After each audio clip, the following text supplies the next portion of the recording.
did you say you were asked to prepare? I was asked by Tom Feeney. He's now a congressman. At that time, he was Speaker of the House of Florida. And he asked you to design a code to rig an election. Yes. While he was Speaker of the Florida House. Yes. He wanted the source code so that when the manipulation happened, you couldn't see it even if you saw the source code. This is to control the vote in South Florida. So I told Rena, you can't do that. You shouldn't do that. You know, that'll get you in trouble. And so, you know, with the bulk of finding out how dishonest Feeney and this company was, it was time for me to leave. So I quit and moved on. I've been told that people who assume that a large fraction of the election result may have been affected by deliberate fraud in the computer are paranoid, because in order to do that, you have to have access to thousands of machines. To what extent is that true? It depends on the technology you use. If you did a central tabulation machine that fed in, all you'd have to do is set a flag. So one person putting in bad code in a central tabulation machine could affect thousands and thousands or tens of thousands of votes. Right. And your testimony is under oath. Yes, sir. And the testimony you've given is true. Yes, sir. Thank you. Soon after he testified, Clint Curtis passed a lie detector test administered by the retired chief polygraph operator for the Florida Department of Law Enforcement.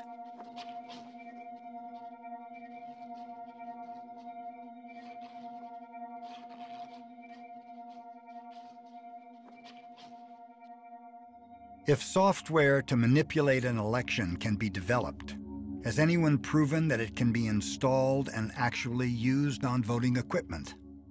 There's new evidence tonight that computer hackers could change election results without anyone knowing about it. The supervisor of election in Tallahassee tested voting machines several times over the last several months. Just Monday, his workers were able to hack into a voting machine and change the outcome.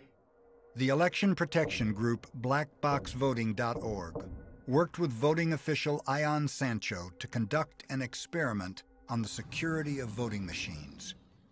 We did discover a potential security problem that exists which had not been disclosed by the vendor. The big controversy revolves around this little black computer card, smaller than a floppy disk, bigger than a flash drive. The card is inserted into voting machines which scan paper ballots. When Leon County's supervisor of elections tested the Diebold system and allowed experts to manipulate the card electronically, he could change the outcome of a mock election without leaving any kind of trail. Our test also showed that if you audited or counted the paper ballots against the electronic totals, you could catch this vulnerability 100 times out of 100 times. I've worked with a supervisor on a number of things, and I think the biggest battle was over the fact that he was being punished for having had his machines tested. The vendors were trying to deprive him of ADA compliant machines for his voters with disabilities as a way of punishing him for having the nerve to have his machines tested. The security test that I did upset the voting machine vendors. I believe it's because for the first time a curtain had been pulled away and someone on my side of the line, an election official, had actually had the temerity to investigate the equipment which Leon County owned without actually having the vendor there to affect the tests. People across Florida let their voices be heard and demanded that there be an antitrust investigation into why the vendors were denying Ion Sancho machines. It was that investigation which the public demanded that really helped our legal case. We won that battle.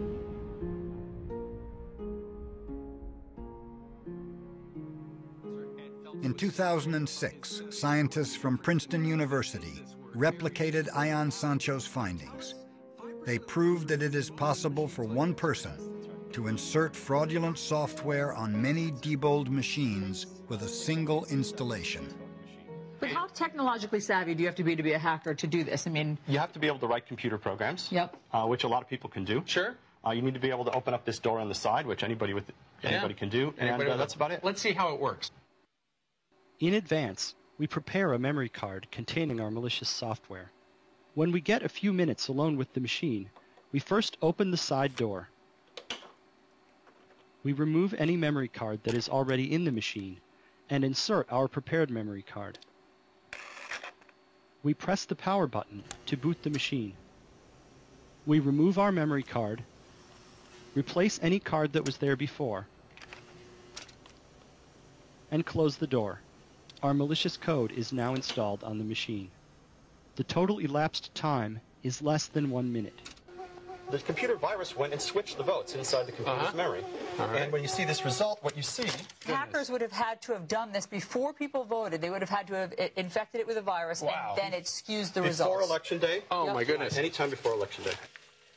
Security is so slack in the Diebold operation that when they printed a copy of their keys on their website, and it was on their website, scientists actually made copies of that key, and that one key will open every Diebold voting machine in the United States of America. If a company like Diebold or ES&S came into American Express or one of the companies where I've worked and presented their software, and they said, we're not going to give you an independent audit mechanism. We have security mechanisms in our software, trust us, but they're so good, you can't see them. They're trade secrets. If they were so foolish as to present that in any bank or brokerage house in America, we'd laugh them out of the room. Not only that, we'd pick up the phone and call the FBI. When is a glitch not a glitch? When are these malfunctions not malfunctions at all? We can't just think we voted and hope we voted. We have to know we voted. And under present circumstances, most people have no clue as to whether they voted or not.